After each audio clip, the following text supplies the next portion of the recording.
Hello, Devlin here with you, and welcome to another edition of my pirate radio show. And thank you for tuning in today. We have got a great show lined up for you.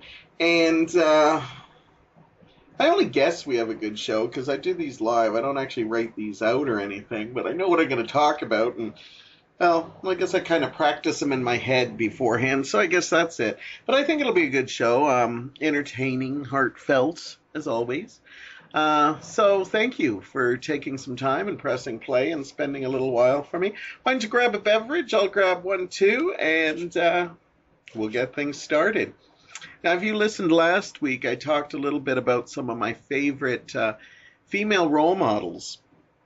And a lot of you were surprised that I didn't bring up Olivia Newton-John, or if I did bring her up, it wasn't very long. Well, the game plan was that I wasn't going to talk about Olivia, who all of you know is definitely one of my, female role models, one of my life role models. If you looked at the, 10 people that inspired my life, she'd definitely be in the top 5, maybe even the top 3. She's just my favorite performer. She's my favorite person that I, do not know. And I love her for so many reasons. Now, I have actually done full segments on her already, but I'm going to do another one because I can. Because it's being my show, I can talk about whatever I want. And as I said, the game plan is I was going to go see her in concert at Fallsview, Niagara, at the Avalon Theater. And basically what happened was I was going to talk about her after I saw the concert. But for those of you who know, or some of you might not know, last week, just days before her concert, she had to cancel her June concerts. Now, she had already canceled some in May because she was dealing with her sciatica, which is some severe back problems that she's had for a long, long time. I think they actually go back, I could be wrong on this, they go back to the filming of Xanadu, where she took a major fall on roller skates.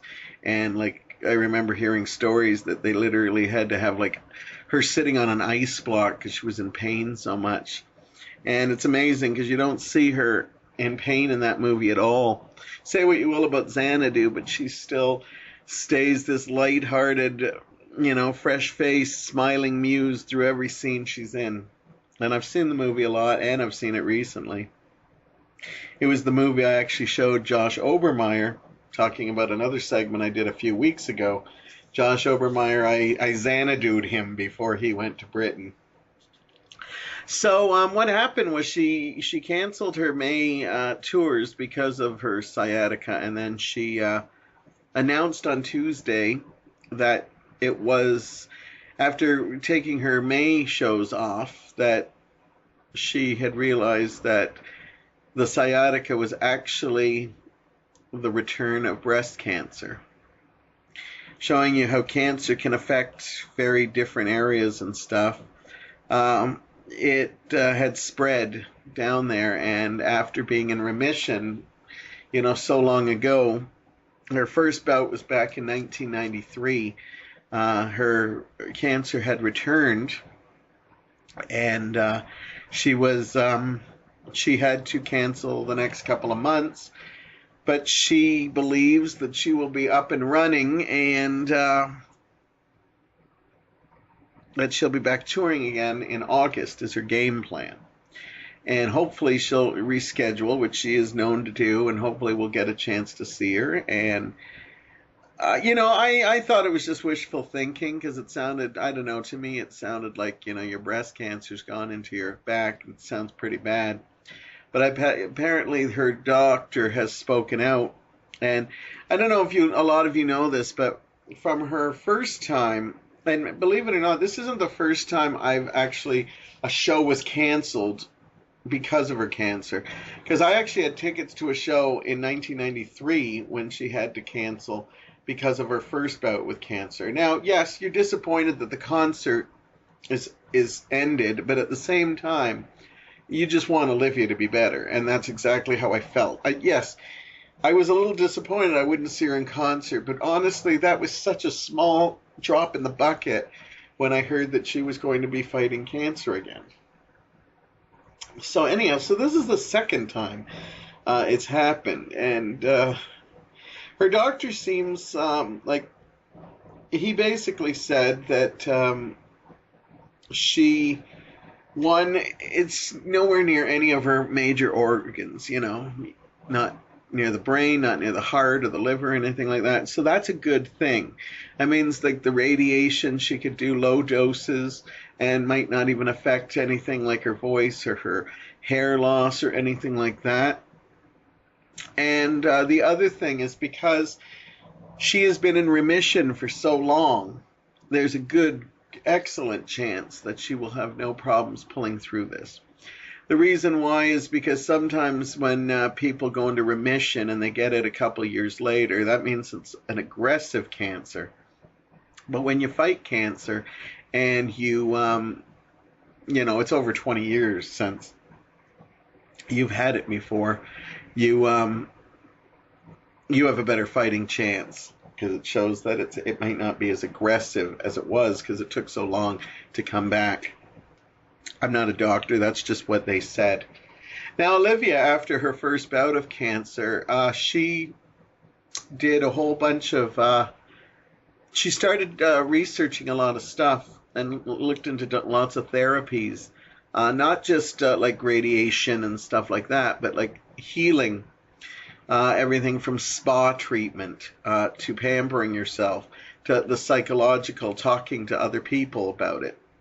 And another big thing is that she started a wellness clinic in Australia, which basically deals with that. So that's where she is going to be in the next couple of months. So she's actually been helping other women fight this, and now she's back in fighting for herself again.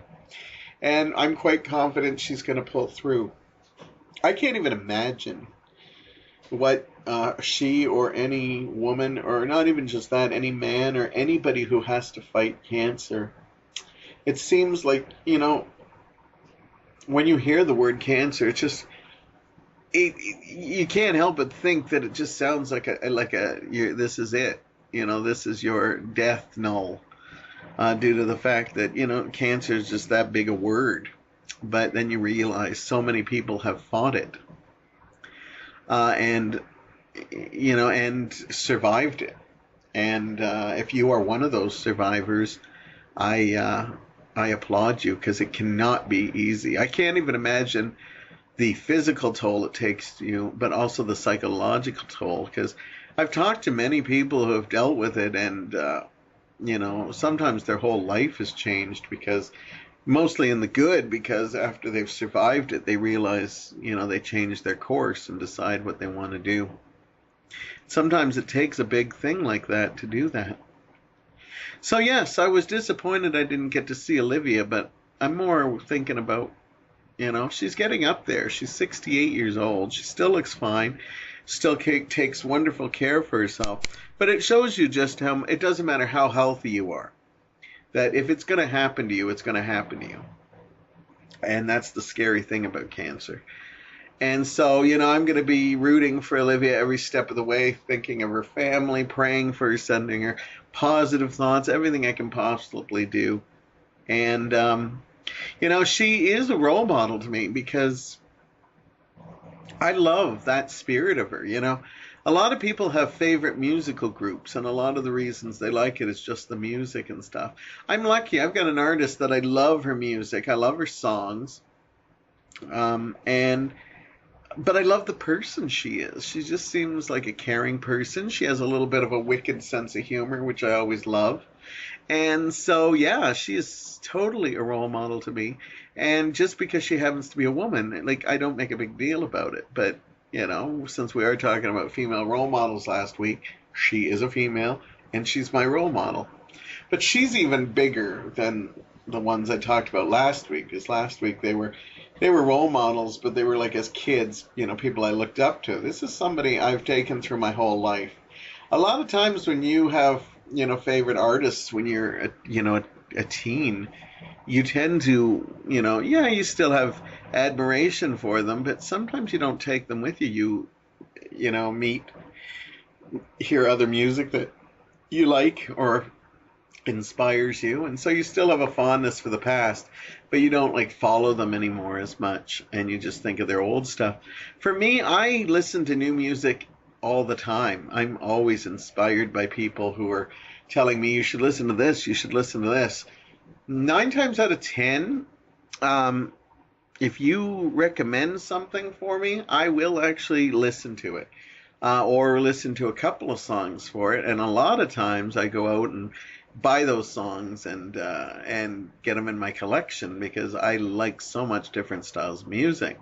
I say 9 times out of 10 because the 10th time might be sometimes when you might recommend something for me that I've already tried and it's just not my thing. So then I'll politely say, well, it's not my thing.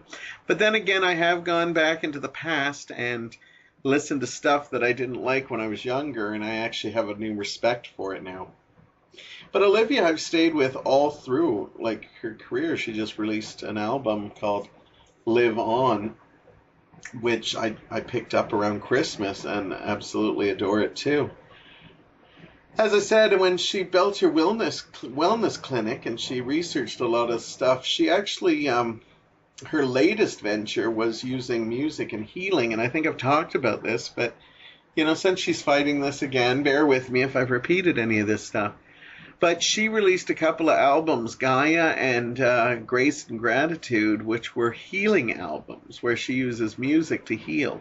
And when I'm down and depressed, a lot of these songs are music I will listen to help me get out of that.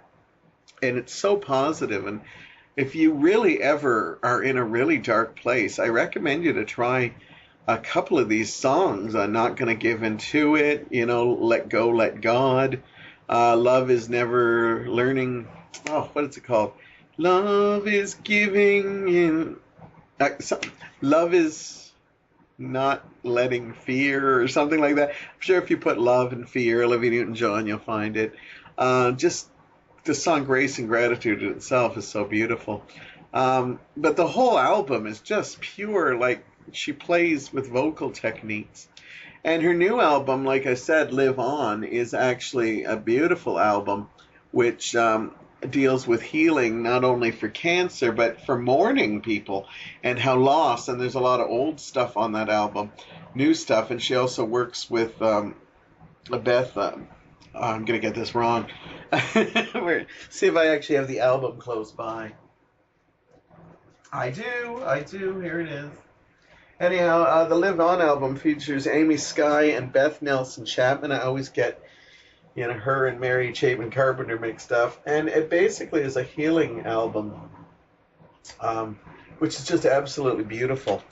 And it's about how you can use music to mourn and get through difficult times in your life. And obviously Olivia is going through one of those right now. But I love that she still keeps her positive spirit. Because I personally, if you're a regular listener, you know that I have had hard times with stuff. Sometimes big stuff, sometimes even the smallest stuff. And I have to say, I don't know how I would react fighting through this or seeing somebody I love fighting through this. And I think it's one of those things that you'd never know until you go through it. And knock on wood that we never have to go through it or see somebody close to us go through it. But basically, I'm just, I'm seeing that strength that she has and staying positive. Even the fact that she's still saying, oh, I hope to be back at it in August.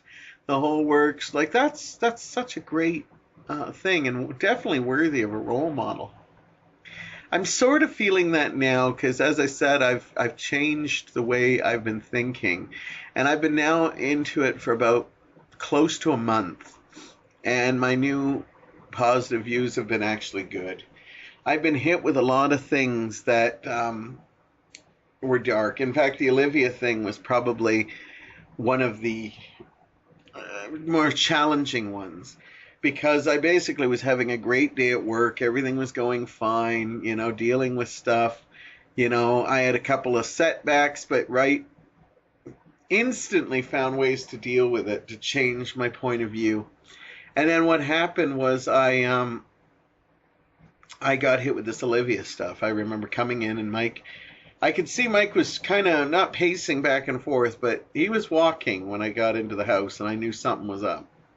And as soon as he came up to me, asked how I was, gave me a hug, I could tell he had something to tell me. And my first instinct was, okay, somebody died. One of our family members died. And then he instantly said, nobody died. Olivia had to cancel her concert because she's announced that she has breast cancer. It's all over the news. And at first, I knew there was a chance she might cancel it. Of course, I didn't know it was because of breast cancer. I still thought it was back issues. And then, I lost it a little bit, but I was surprised that after a very short blue time, I found a way to deal with it. My new way of dealing with it, I'm going to talk about it probably when I see if it's working in a month or two, because I think a month is still too early to tell, but the fact that I've been fairly positive for a full month to me is a big thing, and I still hate to say it, but I credit the show 13 Reasons Why for it. As I said, I'll talk about it more, but I took this thing, processed it, I looked at it at several different angles, and at the end of it I realized that I'm allowed to be sad. It's okay. And I could have a couple of blue hours. Don't let it stretch on longer than that. But then I thought to myself, here's Olivia, taking it positively and, probably hiding a lot of her fears and her sadness, but saying to her fans that this is just a glitch. She'll be back up and running. She even reluctantly had to cancel the tour. The beginning of the tour, because it was reluctant, I don't want to do it. I really don't want to do it. I want to be out there singing for you, but I also don't want to be given the thing, and I know how to take time. So I decided, look, she's going through this. She has the battle ahead of her. And I could take this time to be depressed for the next couple of days. But the truth of the matter is, if she is holding her head up high, then I should be as a fan. And because I say she's a role model too, I should be holding my head up high too. And that's exactly what I decided to do. Mike and I decided that we still had a hotel room coming from us. Our wonderful sister-in-law, Cheryl Bishop, one of the most generous people you'll ever meet. I would love to have her on this show sometime. She's just so busy. Finding time would be the hard part. But she's so wonderful. She got us the tickets. She got us the hotel room. And, we decided, you know what, hell, we're going to make, lemonade out of the lemons of this Olivia situation. And we wound up spending time at the hotel, having a great time. Wound up going to the Niagara Comic-Con, having so much fun, like a last-minute decision. We were just relaxing, living life, and basically all in tribute. Even Mike made a comment saying that this is what Olivia would have wanted us to do. She wouldn't want us to just cancel everything and spend the night crying about her. And I agreed with him. And later on in the show, I'm going to actually talk a segment about hotels, which will talk a lot about the Niagara Falls. Because we've stayed at a few hotels. We're not world travelers by any means, but we certainly did have a great time. And we're not treated to such a luxurious time. And it was luxurious for us because we could not afford to stay in that hotel. But anyhow, it was all because of Olivia. And we got to meet a couple of fans that also decided to do the same thing. They had hotel rooms booked. And we walked past the theater and saw a couple of fans that had to get their tickets refunded. And, all of us hoping that she has a quick recovery, reschedules, and we get to see that beautiful, gorgeous muse up on stage again, singing all her greatest hits, and looking forward to that time. She is a role model and always will be. I can't see that I've been, since 78, which is, I was 10 years old. I first saw her in Greece and probably knew of her before that because my brother listened to the country albums and stuff. But it wasn't really until Xanadu that I became a mega fan of hers. And here I am, 49 years old. She's been a part of my life, and I will follow her to my very end days. And yeah, I look forward to that journey. Anyhow, I'm going to take a short break. I'm going to come back and talk a little bit about soap operas, believe it or not. Nothing in particular, just soap operas in general and why they don't get the respect and love they deserve. And then I'll be back with a segment about hotels. So it's going to be a fun show. So keep it tuned here. Welcome back, and thank you for listening to Devlin's Pirate Radio Show. Summer used to be a time when I was a kid. Don't get me wrong, I was a kid that went out and played. I had a lot, but there was a lot of times I stayed in the house, and when I did, I tended to watch TV. Now, we didn't have as much channels as we have now. We don't have streaming options. We don't have the computer or tablets to play with. So a lot of times I watched soap operas with my mom. And, Young and the Restless, General Hospital, One Life to Live, Santa Barbara. That was the one I watched. She didn't watch. Anything like that. And, I watched a little bit of everything. And soap operas are still out there. They're dying slowly. Where in the UK, shows like Coronation Street and EastEnders are still rank up huge points. Soap operas are definitely a dying breed. There's only 4 left on mainstream TV. There's General Hospital, there's Young and the Restless, Bold and the Beautiful, and Days of Our Lives.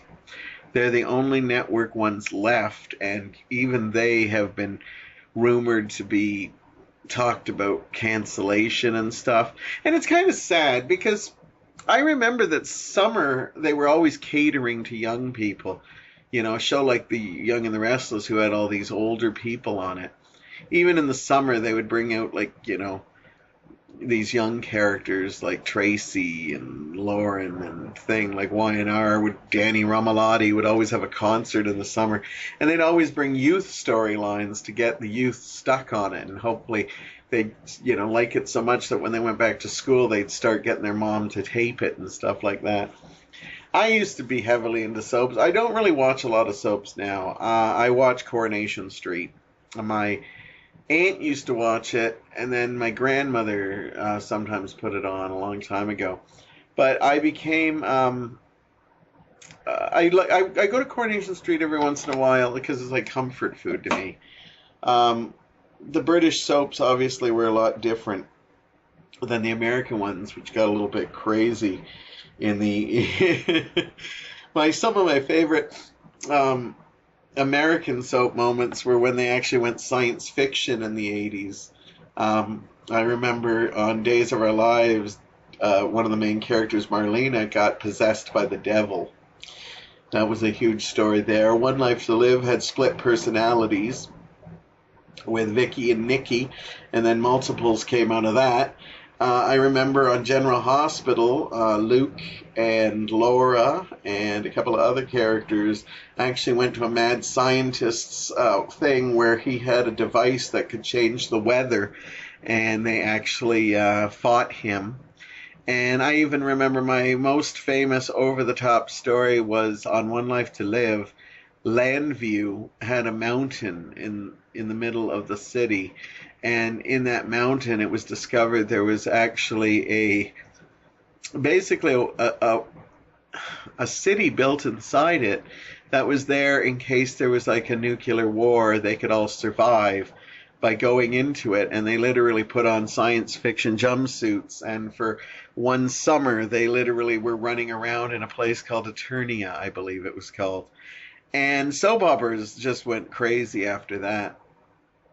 British soap operas still stay the same. I like them a lot more because, one, they do go a little over the top now, but not as bad still. They don't do the science fiction-y stuff yet.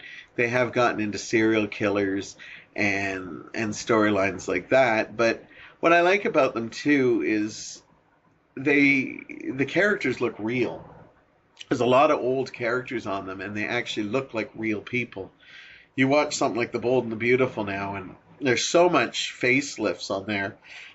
It's absolutely, yeah, they look like what people look like now, but I like seeing normal looking people, and everybody's face is so tight on a show like Bold and the Beautiful, you can always tell when they just got some fresh work done.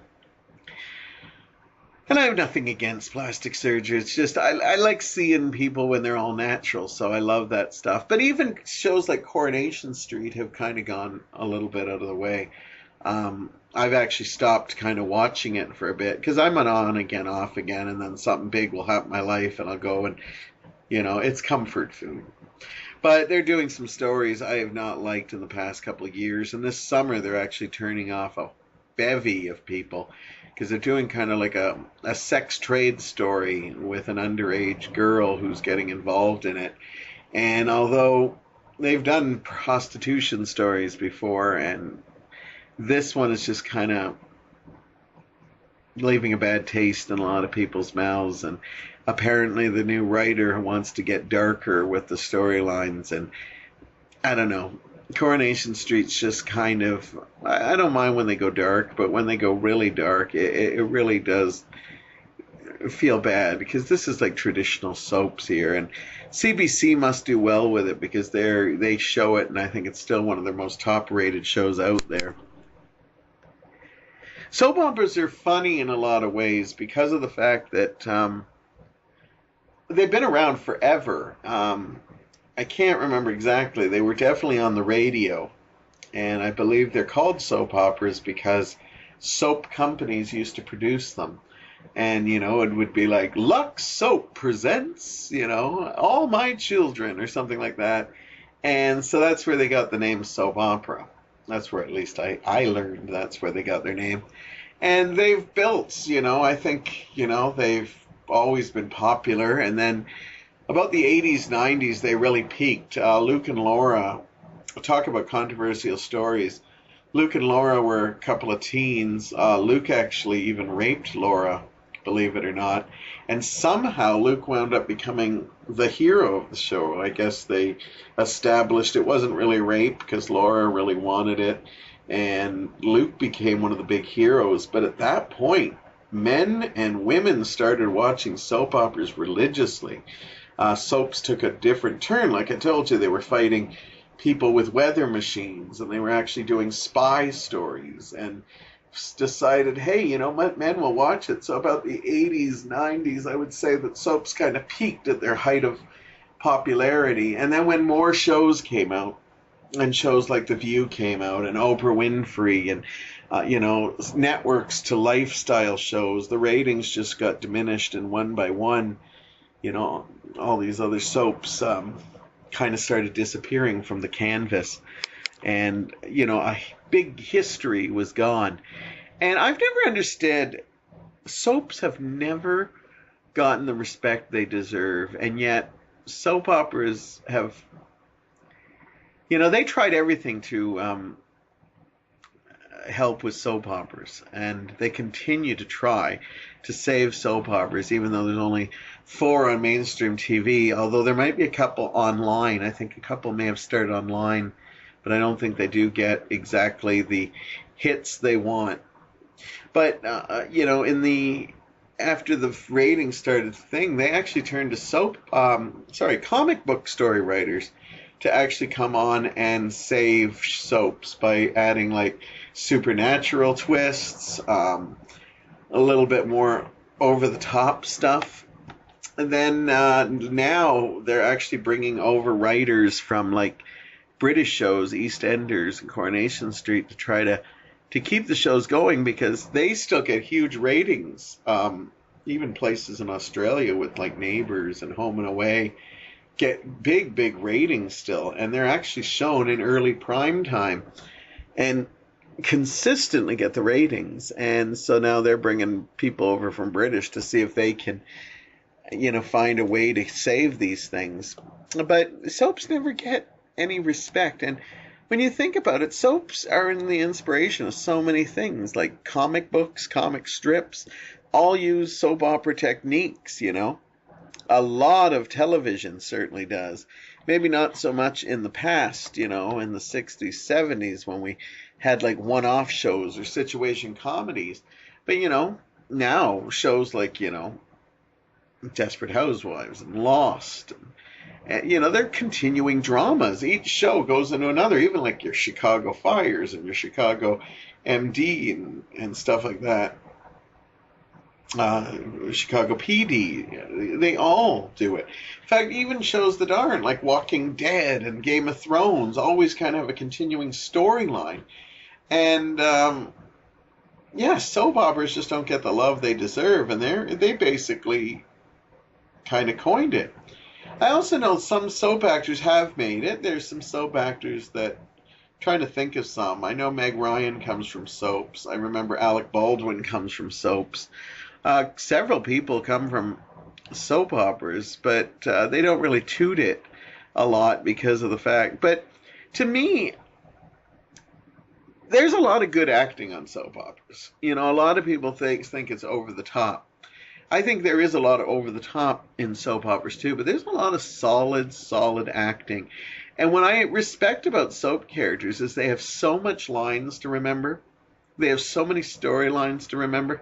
They have so much going on for them, and I'm shocked that they don't get enough respect, because a lot of times, some people don't get work. I've seen interviews with soap actors that say the reason why they stay on soaps is because nobody wants to cast them. Every once in a while, somebody takes a chance. Paul Walker started off on the Y&R before he became a movie star with the Fast and the Furious series. Just names pop in my head that I'm like, yeah, they started off on soaps.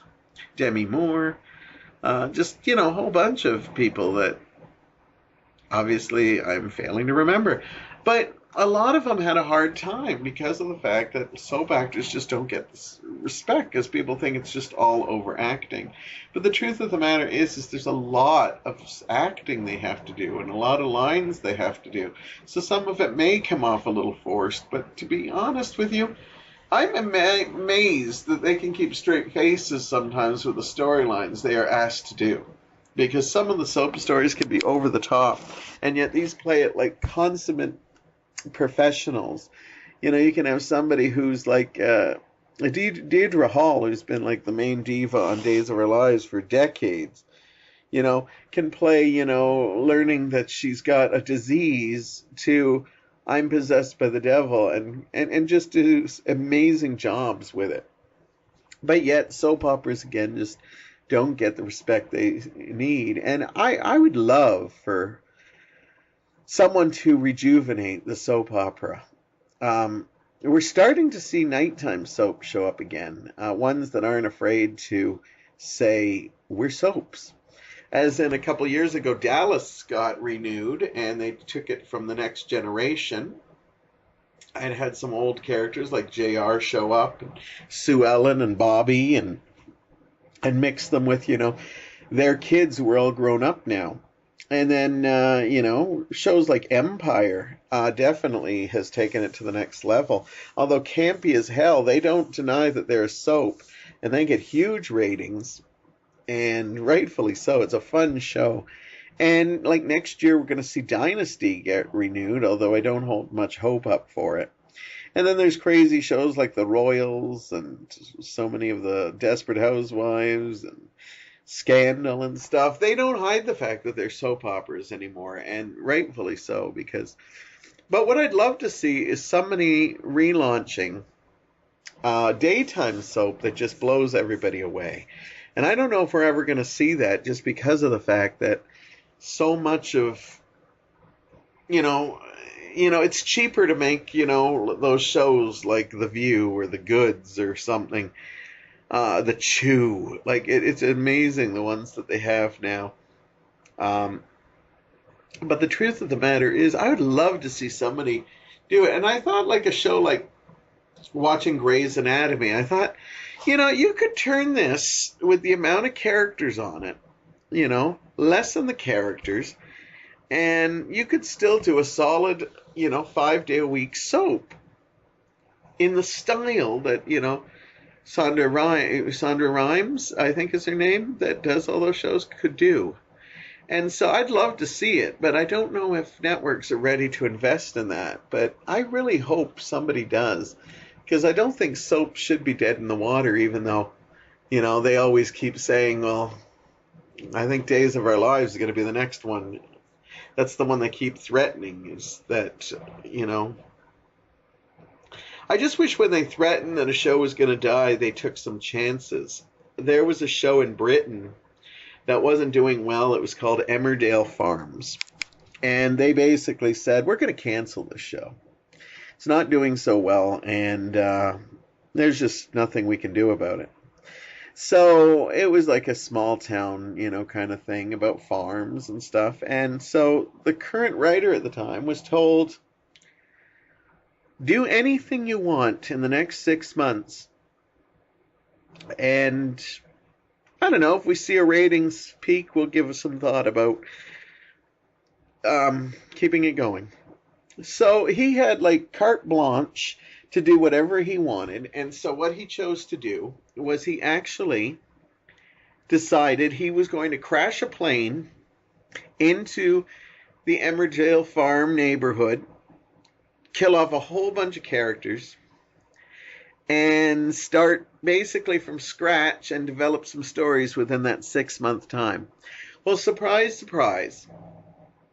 In that 6 months, he changed the name to Emmerdale, got rid of a whole bunch of stories that weren't working, concentrated on characters that fans still loved, but gave them new leases on life. And after the 6 months, they actually renewed it, and Emmerdale started getting some of the highest ratings of any soap. Now, it's up there with Coronation Street and EastEnders, which are the two juggernauts in Britain. But Emmerdale still gets fairly good ratings and can stay up there with them. And it would be nice to see that happening here, instead of just cutting them and putting some daytime game shows on and stuff, because I think soap operas are an art form that we just don't cherish anymore. And it's funny because so many places you see soap operas. You might not want to admit to it, but stuff like the Marvel Cinematic Universe, that's soap opera storytelling. Each story is connected to the next. And even though you can watch a lot of them one-off, they are connected to it. So it's technically a soap opera in a grand scale. But we don't call them soap operas because of that. I like when Star Wars came out, it was called a space opera because the story did continue. When Empire Strikes Back had a blatant cliffhanger, it's like, no, this is a space opera, where the Star Trek movies would end after every one. Maybe not Star Trek Wrath of Khan to search for Spock. But even that one ended kind of, because we didn't know if Spock would be returning until they released the title. I have a love for soap operas, even though I honestly myself do not watch them. I started watching them again when they had this soap writer come to Days of Our Lives. And basically, they brought on a serial killer story like nobody heard before. And the deaths were so kooky that we started watching. They were like attacked by a tiger. Somebody was killed and put in a piñata. That when the piñata broke, blood was everywhere and stuff. And the serial killer turned out to be a major character.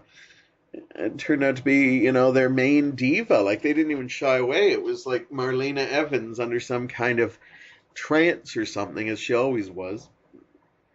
But they started getting really science fiction-y and lost us again when it turned out a lot of the people that died weren't really dead. They were just on this mysterious island of like purgatory. And I thought, okay, you know what? It was pretty neat when they were killing off main characters and stuff like that. But not as neat when it was getting into like Lost territory. And we all know my feelings of Lost. But you know what? If they tried some again, like as I said, that serial killer story was so out there. Mike and I were actually taping it and watching it when we got home. We were excited about it because it took chances. But Sadly, the soaps don't really take chances anymore, and maybe that's what they need. Or maybe it's best, like most things, to let them just die off and then just stick with the nighttime soaps and stuff like that. But I'd like to think there's still another chance for them. Anyhow, coming up, I'm going to take a short break, and then we're going to do a segment on hotels. And we got to stay at a lovely one called The Spa. It's the high-end one that's with the casino in Niagara Falls. And we got a free room from it, and we had a great time. And I just decided to talk about just some hotel stories from, our lower class hotels we've stayed in to higher class, and just have some fun with hotels, since summer's all about traveling, and some of you will be spending some time in hotels this summer. Welcome back. Devlin's Pirate Radio Show continues, and we're in our final segment. Thank you for making us part of your day. I am just going to have a little sip of beverage here. I know. I should have been doing it at the musical break, but hey, I talk a lot. What can I say? Anyhow, we're here with you, and I'm going to talk a little bit about hotels, because as I told you, this week we decided we were going to go to Niagara Falls anyhow, because we had some hotel rooms booked. I can't thank Cheryl Bishop enough for her generosity. She got us the Olivia tickets, and then used, I guess she and her mom go to the casino a lot, and so she gets access to hotel rooms, and she got us one for the night. She asked us for 2 nights, but honestly, Mike and I, one night would be fine for us in Niagara Falls, and we had a really wonderful time. But it got me thinking about, that we've actually stayed over quite a few hotels for a while. My first stint at staying over at hotels was, I remember going places with my brother and my sister-in-law at the time, Paul and Cheryl, and we'd rent rooms, and we started this a long time ago when we started doing Christmas at my other brother's house in Whitby, and it was quite wonderful. We'd go for Christmas Eve, and then Christmas morning we'd be actually staying at a hotel, and we'd go for like a nice Christmas swim on Christmas morning, which was quite nice. And I remember like hotel rooms, it's just a weird experience, but we've actually done it enough, because I did it back then, and then Mike and I now constantly stay in hotel rooms. We prefer to stay ones in pools, but we don't have a lot of access to them in Parry Sound. And then this one we went to, this was all the bells and whistles, so we had a nice big pool and hot tub, and we got to enjoy it. And so I'm just going to talk a little bit about some experiences I had at hotels and stuff. And yeah, this stay at the Spa at Niagara Falls, we could not afford something like this, so it was a real treat for us. It was funny when we first went into it, because the first thing we saw was this amazing view of the falls. And it literally, like, we were on the 15th floor, and I don't think I've seen the falls so beautiful. And it was always there, which was nice. You could look over and just see the falls, and it just was gorgeous. At night, because we were there at June, they had it all lit up, and I think they do that in the summer. I don't know if they do that all year round. But like sometimes you'd look out and it was all blue, sometimes it was green. One time it was a Canadian flag. It was red, white, and red. And just beautiful. And all night, you think. And even though it was like a little bit away, you could still just a touch when the TV was off or music was off and you were laying there, you could actually still hear the falls just slightly, and it was actually very relaxing. Not like, sleeping by falls by a tent where you just hear this roar all night or have to go and take a piss all night, but just like a hum, and you'd realize that's the falls. It was just lovely, you'd get up in the middle of the night and go to the bathroom, and then you'd come back, and there's the falls you're looking at. Now, when we go to other hotels, we usually stay in, like, hotels that are, like, 2 levels, comfort inns and stuff like that. And so sometimes your view is just to the parking lot where you can see your car.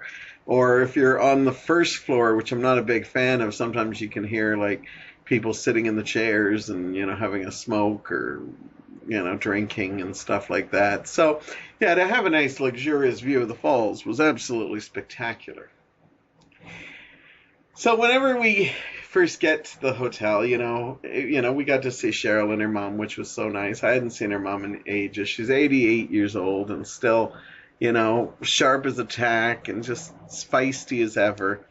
And so I really got to thank her. I gave her a nice hug for Cheryl, and as I said, it was great to see Nancy.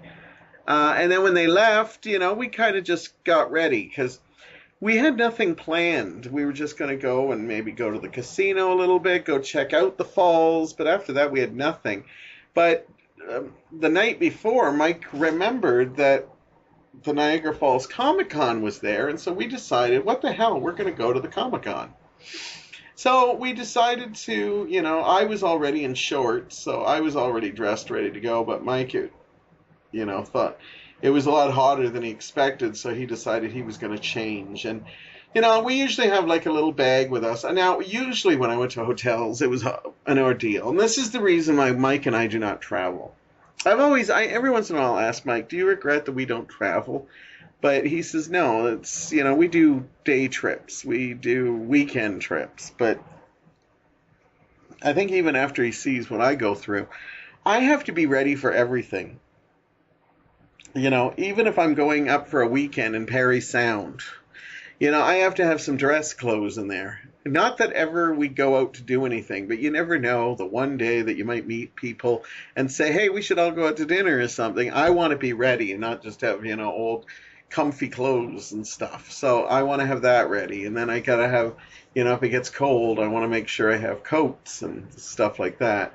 But we used to travel. We used to make sure we had snacks just in case we couldn't find snacks anywhere.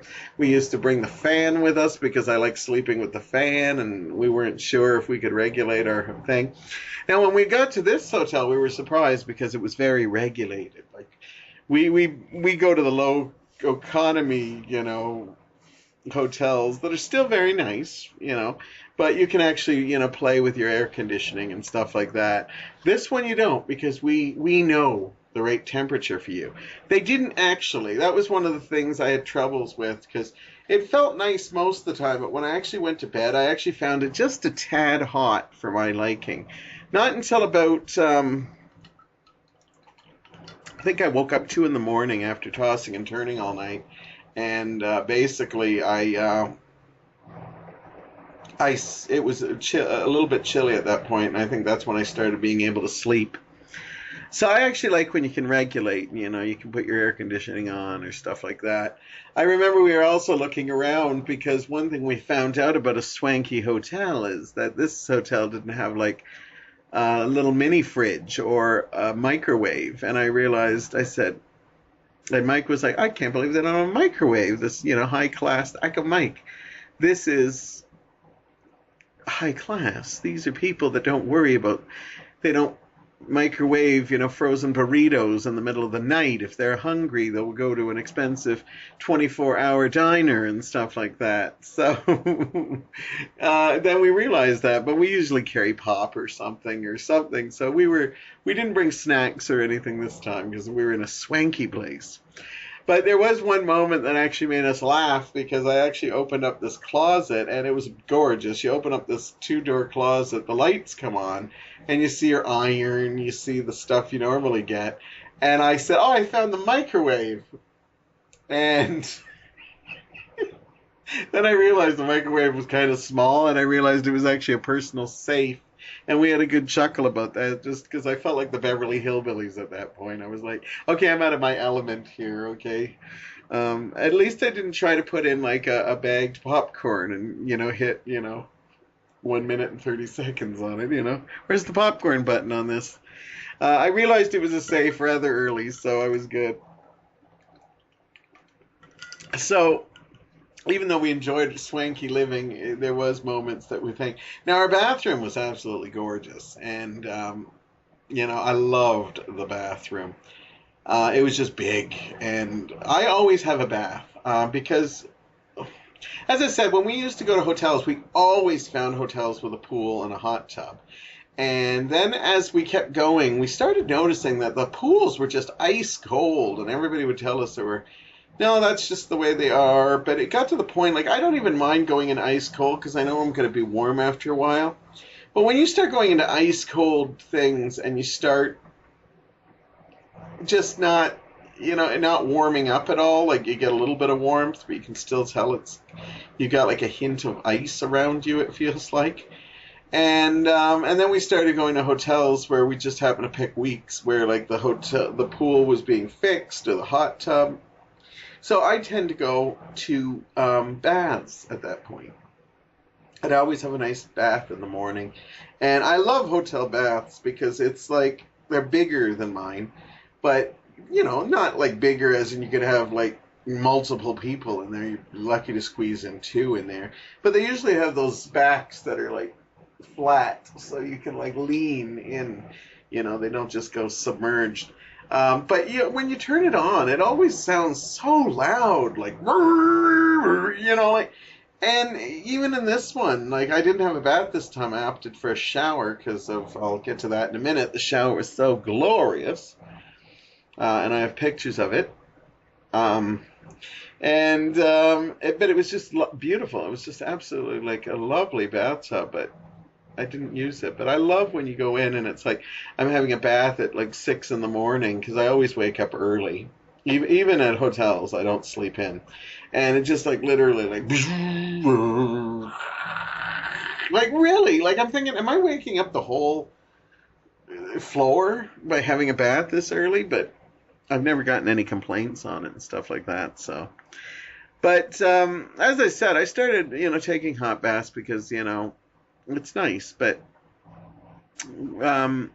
we started staying at a place called Comfort Inn, I believe it's called, in Parry Sound, because the place with the pool was always down, or the pool was always cold, or the hot tub was being fixed and we couldn't use that, and it was just like, why are we paying this extra stuff when we can never use this stuff? So we just started staying at a hotel that didn't have pools. So that's why I started cherishing my hot bath in the morning because, that was the closest to a jacuzzi or a hot tub I was getting. And I loved it, though. You could still put nice bubbles in it and just sit there for an hour and put music on or just sit there with your thoughts, whatever mood I was in. And, it was just good times there.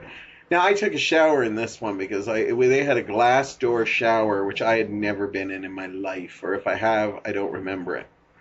And it was separated from the thing. And I said, I got to do this. But I bet you I'm not the only person, but at least mine had reasons for it. But I said, I got to get a picture of myself showering in this.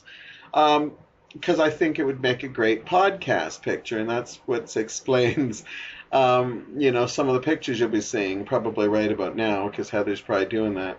And we decided to do a photo shoot in there, and I'm sure other people have taken pictures, but it's always weird when you take pictures because I always have this weird feeling that everything's being taped when I'm at a hotel. Even though I will walk around naked or I'll do inappropriate things, when I first walk in, I used to look behind pictures thinking there was cameras behind them. I don't do that anymore. My paranoia has gotten less and less, but let the truth be told, I still was paranoid. So when I was, going to do instantly when I saw the shower, I said, no, I got to do a photo shoot there. I did bathtub pictures. I want to do some shower pictures. And I have to give Mike credit for the sunglasses. He was the one who said it would be funny if you were showering with your sunglasses on. And I loved it. As soon as he said it, it's like, yeah, we're going to get some. And I agree. They're a lot of fun. And basically what happened was we did the photo shoot in the morning, and it was just kind of goofy. It was just kind of goofy.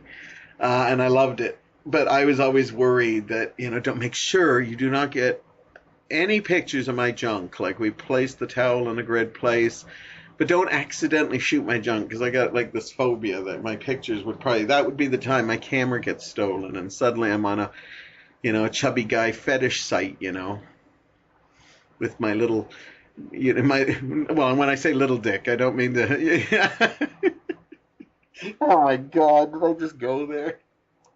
My huge elephant dick, I meant to say. Uncircumcised, of course.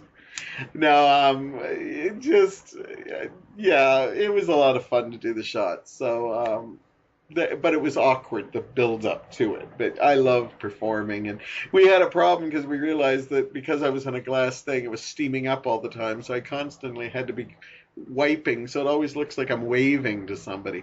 They were supposed to look like paparazzi shots, like, oh my God, I'm so famous.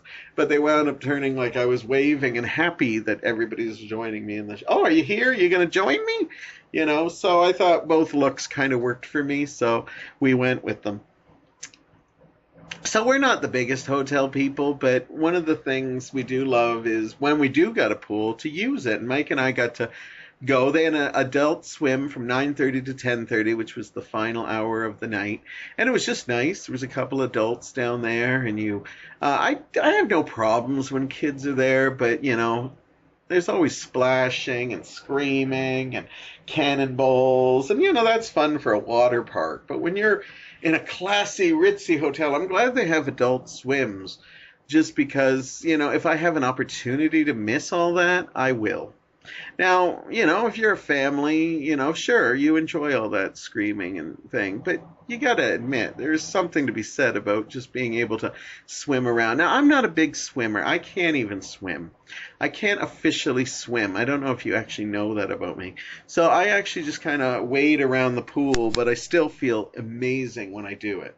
And I do, like, I'm moving all around the pool. So for anybody who says that I'm not getting my exercise because I'm not swimming in it, I am getting some exercise, because I'm like floating on my back. I do a lot of the baloo floating on my back, but I do a lot of the strokes that go along with it. So I'll lay on my back, but I'll move my arms. So once again, I'm moving my arms. It's not going to get me skinny, but I do move them. Then they had an adult swim in the morning from 7 till 8, and I went there, and I had the pool for about close to a half hour all to myself. It was so relaxing, and normally I would be afraid, but this pool didn't really they had a shallow and a deep end, but the deep end I could still stand up in. Now, I get really anxiety filled when there's pools because I can't swim. So if I stay in the shallow end, that's why, because I can float pretty good, but it's scary for me. But this pool was perfect, because on the deep end, I could literally stand up. My head was above water. And I have to say, after years of the water getting colder and colder, this was like lukewarm bath water. It was so great. I've been in pools that have been too cold, too hot, but this is, as Goldilocks said, just right. It was just beautiful. Like, there was a nip of cold when you walked in, and then, like 10 seconds later, you were already warmth, and it was great. And it was nice to be in a hot tub that actually worked, and I got to sit in there all by myself. Now, that was nice. You could push the button and just go in and enjoy it. And then I went back in for another swim. Then I wasn't alone. I had a couple in that looked like it was going to be saucy thing. I'm actually going to do a whole segment on this on another show. But, yeah, it didn't turn out saucy at all. It was actually very annoying, because she started teaching him how to swim, and she was just really, as I said, another segment. But what I did want to talk about is when you go into the hot tub, one thing I've gotten used to is the small talk you make with other travelers. And it's always weird. This was a very small hot tub for a luxurious place. I was surprised how small it was, because it just was literally, if you had 5 people in it, your legs all be touching and stuff. Now, I have no problem with that, but other people sometimes, they see my, nail polish, and they'll be like, oh, I don't know if I want to be rubbing up against them. And then others, especially a lot of married men, you'd be surprised how many want to rub against me. I remember I made some jokes one time when we were at a hot tub once. I can't believe I'm going to tell this story. Mike and I were in the big pool, and these two kids, maybe about, I'm going to say 12 and 14, were in the hot tub and goofing around in the hot tub. Now, Mike and I are desperately trying to get in the hot tub, but we didn't want to look like two gay pervs, sitting there with these two preteen kids. So finally, the kids kept staying in the hot tub, and I said, oh, you know what? I'm not waiting any longer. I'm going to go. So Mike stayed at the pool, and I decided I'm joining him in the hot tub. I don't care if I look like some horny uncle that's going in there. I joked to him, like, I feel like the Bugs Bunny cartoon, It's so horrible. Where there's these two, preteens in there, and I feel like a cannibal, and I should be peeling the carrots and putting them into the stew because there's the boiling waters going with the hot tub and stuff, and it's like, I feel like some pervert, like ooh, boys stew. But I decided, fuck it, I want to get in there, and as soon as I got in there, they were pretty much out within 5 minutes, and Mike came over there, and we didn't bully them out of there, but we just said they were in there long enough. So it was our time to have fun, and they went in the pool and had fun. But for that split second, I did feel kind of pervy just being there with these young teenage boys, making sure you didn't. Another story with that, which was funny, is there was actually a woman with them that wasn't with them, and she was sitting in the hot tub, and they came over, and they literally had snorkels and eyewear in there, and literally would go under the water while she was sitting there, and finally she fucking was out of there in a blast. So even though I felt like a pervert sitting with the teen boys, peeling my carrots, making boys stew, I think she felt a little weirder that, young boys could be very innocent, still going under looking at stuff in the hot tub. So please, parents, if they're going to use snorkels and stuff, maybe the hot tub's not the best place for it, because that woman literally practically jumped out when that happened. And so, yeah, be careful about that. A little tip. But anyhow, so, that night we had a couple people that were also going to the Olivia, and it was great meeting them. They were wonderful, and you make this small talk. And Mike and I'm great at small talk, but as soon as the point comes to where I know I don't really relate to them, I can fake it, but I start losing it. And Mike gets, he's really good at it too, but he doesn't like to do it. So we literally got to a point where they're starting to, within 15 minutes, somehow he has managed to work in how much he makes a year. And I always think that's kind of weird, that within 15 minutes, you're telling me you make $80,000 a year. I'm not trying to be snobby or something, but I start getting why would you do that? I just told you I'm working at the Value Village. You pretty much, as soon as I said that, I pretty much had minimum wage written across my head. And, but people always just assume that you're staying in a luxury hotel, that, oh, they must have money, and they want to find out. Like, he was so anxious to find out what we did for a living, and I'll give him the credit that he didn't come off as, like snobby once he found out that we weren't living high in the Ritz. I won't say the same about his wife. She had an air about her that was like, if we're talking about us, that's fine, but I really have no interest in getting to know you. And he constantly just kept asking questions. We answered, and then we'd ask questions back to be polite. And it's awkward for us because every once in a while we'll get along with people, but other times we're in way over our head. I almost want to start lying at that point. I'm a marine biologist, and stuff like that. But I don't care. I'm proud of who I am, and But one thing I want to suggest is if you meet people that tell you they're not travelers, I told them, because they're telling, they visited 50 countries on their bucket list and stuff. And I was very happy for them. I'm listening to their stories of the places they liked, the places they didn't. But when we blatantly tell them that we only do day trips and stuff like that, don't make us feel crappy by he kept recommending places we should go, and then the wife even was like, I don't think they want to go places. And she did say it in her air, but he just kept wanting to share stories, and I'm okay with that. But don't push people if that doesn't look like their thing. You know, tell me your experiences. Who knows? Maybe one day Mike and I will say, let's travel more. But I don't think so. We're not financially ready to do that. And two, we just don't like traveling.